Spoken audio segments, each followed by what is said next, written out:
세 번째 기준은 뭔가? 이거죠. 하나님의 계획을 믿고 있는가 하는 거예요. 51절 말씀 보세요. 아주 재밌는 말씀을 하셨습니다. 또 이르시되 진실로 진실로 너희에게 이르노니 하늘이 열리고 하나님의 사자들이 인자 위에 오르락 내리락 하는 것을 보리라 하시니라. 이 말씀은 나다나엘에게만 하신 말씀이 아닙니다. 지금 예수님을 찾아온 초기 제자들에게 하시는 말씀이에요. 분명히 이렇게 되어 있죠. 또 이르시되 진실로 진실로 너에게라고 되어 있지 않고 너희에게 이르노니 이렇게 되어 있죠. 지금 막 예수님을 따라온 제자들, 그러니까 개척 초기의 제자들에게 예수님의 목적과 비전을 말씀하고 계시는 거예요. 지금 아무것도 없는 초라한 개척 초기입니다. 교회로 놓고 보면 이제 농지위에 천막 치고 교회를 개척한 시기란 말이에요. 바람이 불면 천막이 넘어갑니다. 비가 오면 천막 안에 비가 셉니다. 뜨거운 여름이면 천막 안에서 예배 드릴 수가 없어서 밖으로 다 뛰쳐나가야 되는 그런 열악한 상황입니다. 이제 막 아무것도 없는 상황에서 예수님만 달랑 보고 따라온 제자들 앞에 예수님이 주신 말씀이에요. 그런데 예수님께서 뭐라고 말씀하셨죠? 너희들이 계속 나를 따라오면 하나님의 사자가 인자 위에서 오르락 내리락 하는 것을 보게 된다고 말씀하셨어요. 이것이 뭐죠? 너희가 계속 나를 따라오면 예수님이야말로 하늘과 땅을 연결하신 분이시고 하늘과 땅을 연결하신 예수님을 통해서 생명이 전해지고 죽은 영혼이 살아나고 복음이 전해지고 하나님 나라가 세워지는 것을 너희들이 두 눈으로 똑똑히 보게 되리라. 그렇게 말씀하고 계시는 거예요. 여러분, 예수님만이 하늘과 땅을 잇는 유일하신 중보자가 되시는 것입니다.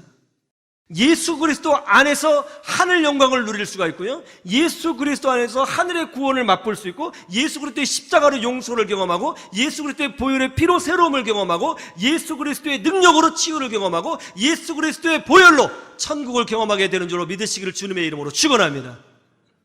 그 일을 보게 된다는 것이죠. 하나님의 손에 붙들린 자들은 지금 개척 초기에 그런 초라한 모습이 아니라 앞으로 예수 그리스도를 통해서 수많은 영혼들이 하나님께로 돌아오고 황무지 같은 땅들이 변하여 꽃밭이 되는 것을 보게 될 것이고 메마른 땅에 강을 내시는 하나님의 영광을 보게 될 것이라고 말씀하고 계시는 것입니다. 예수님의 메시지는 하나입니다. 너희가 나를 따라올 때는 이와 같은 하나님의 계획, 하나님의 비전을 붙들고 따라오라, 그렇게 말씀하고 계시는 것입니다. 여러분, 우리가 신앙생활할 때 분명히 명심해야 될 기준이 있습니다. 여러분, 우리는 그저 예수 믿고 죄사함 받아서 천국 가는 것이 전부가 아닌 사람입니다. 우리는 그저 그거 하나 목적으로 신앙생활하지 않습니다. 하나님이 우리를 부르실 때는 우리 각 사람에게 목적과 비전과 뜻이 있다는 것을 믿으셔야 되는 것입니다. 우리 교회를 향한 비전과 뜻이 있다는 것을 믿으셔야 되는 것입니다. 하나님에게는 계획이 있어요. 하나님에게는 계획이. 우리는 그 하나님의 계획이 무엇인가를 보고 그 하나님의 계획과 비전을 따라가는 사람이 되어야 되는 것입니다. 지금 내 상황이 너무나 초라하고, 지금 내 상황이 너무나 연약하고, 지금 내 상황이 황무지와 같을지라도 하나님의 계획이 있어요. 그런데 하나님의 계획은 반드시 이루어지게 되는 줄로 믿습니다. 이것이 중요한 거예요. 하나님의 계획이 무엇이냐? 하나님의 계획이 무엇이냐? 우리는 항상 이것을 질문하고 가는 거예요. 하나님의 계획이 무엇이냐? 지금 고난을 당했어요? 지금 아픔을 당했어요? 지금 눈물이 있어요? 우리는 질문해야 됩니다. 그런 지금 일어나고 있는 아픔과 눈물에 함몰돼서 끙끙대며 사는 존재가 우리가 아닙니다. 우리는 그런 아픔과 눈물과 어려움 가운데 질문하는 겁니다. 도대체 하나님의 계획은 무엇인가? 우리는 믿습니다. 하나님의 계획이 있다는 것을. 고난 가운데에도 하나님의 계획이 있다는 것을 믿습니다. 모든 것이 합력하여 선을 이루게 될 줄로 믿습니다. 하나님의 계획을 보는 거예요. 그것이 우리의 신앙의 기준이 되어야 되는 것입니다. 아프리카 선교의 아버지가 누구죠? 여러분, 리빙스턴 선교사님 아닙니까? 리빙스턴 선교사님 그러면 아프리카 딱 떠오르잖아요. 리빙스턴 선교사님이 원래는 신학교를 졸업하고 중국 선교사로 가려고 했었습니다. 그래서 중국을 위해서 기도하고 중국어를 공부했어요. 그런데 중국에 아편 전쟁이 일어나서 선교사로 가지 못하게 되었습니다. 빨리 선교사로 가고 싶은데 왜 하나님께서는 길을 막으시나 답답해 했었습니다. 그런데 그렇게 선교사 준비를 하고 있는데 리빙스턴 선교사님이 불의의 사고를 당해가지고 다리 하나를 절단하게 되었습니다. 다리 하나가 없는 불구가 된 거예요. 그래서 의족을 끼게 되었습니다. 리빙스턴 선교사님은 정말 크게 좌절했습니다. 하나님, 제가 다른 것도 아니고 하나님의 일을 하겠다고 이렇게 헌신하고 있는데 제 다리 하나를 가져가시면 어떻게 되는 겁니까? 이 불구의 몸으로 의족을 끼고 어떻게 선교를 하라고 이렇게 만드신 겁니까? 엉엉 울면서 한탄하고 좌절하고 아파했습니다. 그런데 리빙스턴 선교사님은 믿음의 사람이었습니다. 실망했지만 다시 믿음으로 일어났습니다. 여러분, 믿음의 사람은 잠시 실망하더라도 하나님의 은혜로 다시 일어나는 사람인 줄로 믿습니다. 다시 일어났어요. 그리고 하나님의 뜻이 무엇인지를 구하면서 하나님의 계획이 무엇인지를 구하면서 기도하고 있었습니다. 그런데 아프리카 소식을 듣게 된 거예요. 선교사님들이 아프리카만 가면 다 선교에 실패한다는 것입니다. 왜냐하면 그 당시에 아프리카 사람들은요, 백인에 대해서 아주 극도의 적개심이 있었습니다. 백인을 너무너무 싫어했습니다. 그래서 백인이 오면 무조건 죽이려고 들었습니다. 그리고 백인이 하는 말은 절대 듣지도 않았어요. 그리고 어떤 부족은 의사소통 자체를 하려는 것을 거부했고요.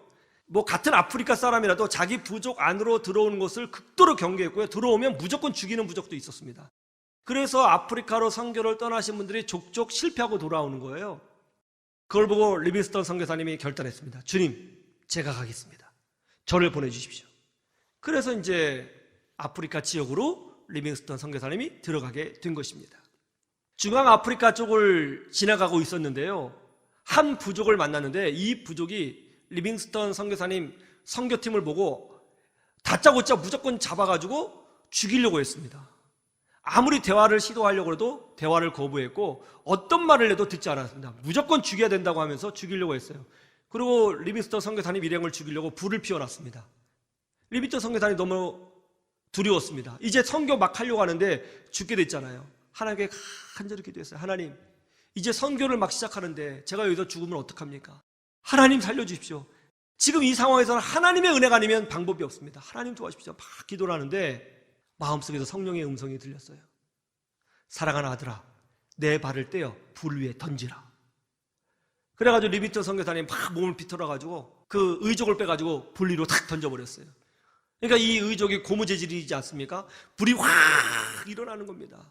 그래서 그 부족 사람들이 깜짝 놀랐어요. 근데 더 큰 충격은 뭐냐? 다리를 자른 것도 충격인데 자른 다리에서 피가 나지 않는 거예요. 그때 그 부족 사람들이 이렇게 외쳤답니다. 이 사람은 신이 보낸 사람이다. 맞긴 맞죠. 신이 보낸 사람이다. 그래가지고 막 경배를 했다는 겁니다. 그 부족 사람들이요, 예수님을 영접하고요, 리빙스턴 선교사님이 아프리카 선교를 하는데 오른팔 역할이 되어주고 그 아프리카 선교의 전처 기지로서의 역할을 감당하게 된 거예요. 그래서 리빙스턴 선교사님이 아프리카 선교를 성공적으로 할 수 있게 된 것이었습니다. 발 하나 잃은 것이, 다리 하나 잃은 것이 이런 기적을 만들어낼 줄 어떻게 알았겠어요? 하나님은 다 계획이 있으시다니까요. 모든 것이 합력하여 하나님의 영광이 드러나게 되는 줄로 믿습니다. 지금이 중요한 것이 아닙니다. 지금 내가 얼마나 큰 고난을 당했는지, 지금 내가 얼마나 아픔을 당했는지 이런 것은 하나도 중요하지 않습니다. 지금 내가 얼마나 낮은 자리에 있는지, 지금 내가 얼마나 초라한지 이런 것은 하나도 중요하지 않습니다. 중요한 것은 이겁니다. 뭐예요? 하나님의 계획을 믿고 있느냐가 중요합니다. 하나님은 반드시 계획이 있으십니다. 우리 하나님은 계획하시는 하나님이시고 성취하시는 하나님이세요. 믿습니까? 그 하나님을 믿을 때 하나님의 영광을 보게 되는 것입니다. 오늘 우리는 신앙의 3대 기준을 배웠습니다. 첫째, 화려한 장소가 아니라 하나님이 임재하고 계시느냐. 화려한 장소가 아니라 하나님이 거기 계시느냐. 이게 우리의 선택의 기준이 돼야 된다는 거예요. 두 번째는 내가 지금 얼마나 초라한 존재냐가 아니라 하나님이 나를 붙들고 계시느냐. 그것이 중요하다는 것입니다. 세 번째는 지금의 상황이 얼마나 절망적이냐. 그것이 중요한 것이 아니라 하나님의 계획을 붙들고 있느냐. 그것이 중요하다는 것입니다. 이 기준을 따라가시기를 바랍니다. 그러면 주 안에서 복되고 잘되는 역사를 경험하게 될 것입니다. 그런 은혜를 누리는 하나님의 백성들이 되시기를 주님의 이름으로 축원합니다. 축원합니다.